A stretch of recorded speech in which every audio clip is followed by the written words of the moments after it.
la capsule pour la préparation du laboratoire de titrage. On va faire ça en deux temps. Donc, la préparation de la burette et par la suite, vraiment, le titrage en tant que tel. Donc, préparation de la burette. Bien, premièrement, la réaction, c'est une réaction de neutralisation. Acide plus base donne de l'eau et du sel. Tous ces produits-là, normalement, sont incolores. Donc, pour vous donner une idée quand est-ce qu'on va arriver à un pH de 7, donc neutre, bien, il faut utiliser un indicateur ascobatrique. Donc, il y a plusieurs possibilités. Donc, on pourrait utiliser tournesol rouge, tournesol bleu. On pourrait utiliser aussi papier universel avec des changements de 0 à 14. Ce qu'on va faire aujourd'hui, on va regarder, dans le fond, le phénylphtaléine que vous allez utiliser au laboratoire. Et je vais vous faire aussi une petite démonstration avec un autre indicateur qui est le bleu de bromothymol. Donc, comment il fonctionne, c'est que dans le fond, il va être le phénylphtaléine incolore de 0 à 7, 8, 8,5. Et à partir de 8 environ, tranquillement, il va commencer à être rose pour aller jusqu'à fuchsia. Le bleu de bromothymol, il y a une zone de virage autour de 6 à 7,6. Donc, il y a une certaine couleur acide, une certaine couleur basique bleue, puis entre les deux, bien, il va être plus vers le vert. Donc, pour le titrage, comment on fonctionne? Première chose, sortir votre support universel. Enlever la pince universelle si c'est encore là. Vous allez utiliser le support à burette, donc qui sert à supporter la burette. Vous allez le placer en utilisant le trou au centre et vous assurer à ce moment-là de bien serrer la vis d'ajustement. Voilà. Pour tenir votre burette, donc ici, dans le fond, c'est comme une main. Fait qu'on va tirer un petit peu sur le doigt du centre, puis insérer la burette à ce moment-là, donc la coter dans le fond.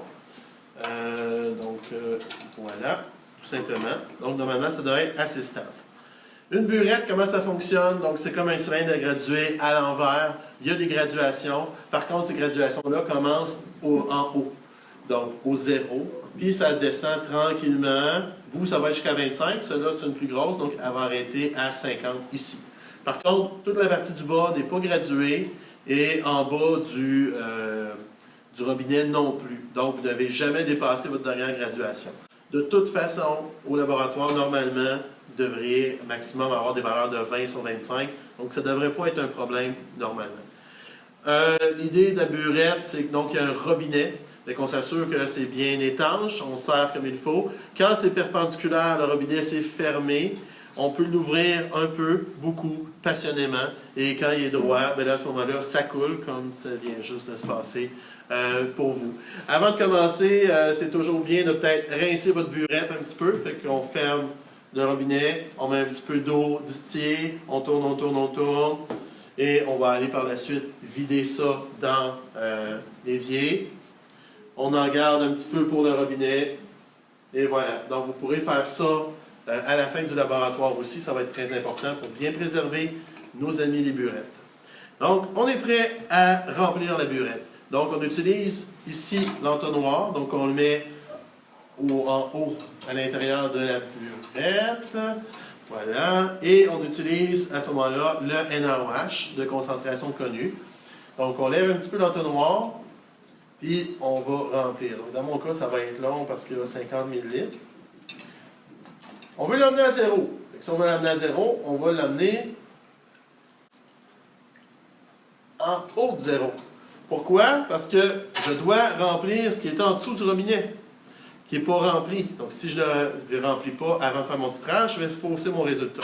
Donc, je remets le même bécher, le même Erlenmeyer en dessous, et je vais laisser couler doucement en regardant pour m'assurer d'ajuster mon 0, mon ménisque avec mon 0, c'est-à-dire le bas de la bulle avec le 0. Donc, ma burette est prête. Il me reste à préparer mon échantillon. Donc, on prend le pertil de la meilleure. Au laboratoire, vous allez mesurer 5 ou 10 ml. Vous allez, donc ça, il est déjà mesuré. Donc, on mesure un 5 ou un 10 ml selon le protocole avec le cylindre gradué. On le verse dans l'Erlen.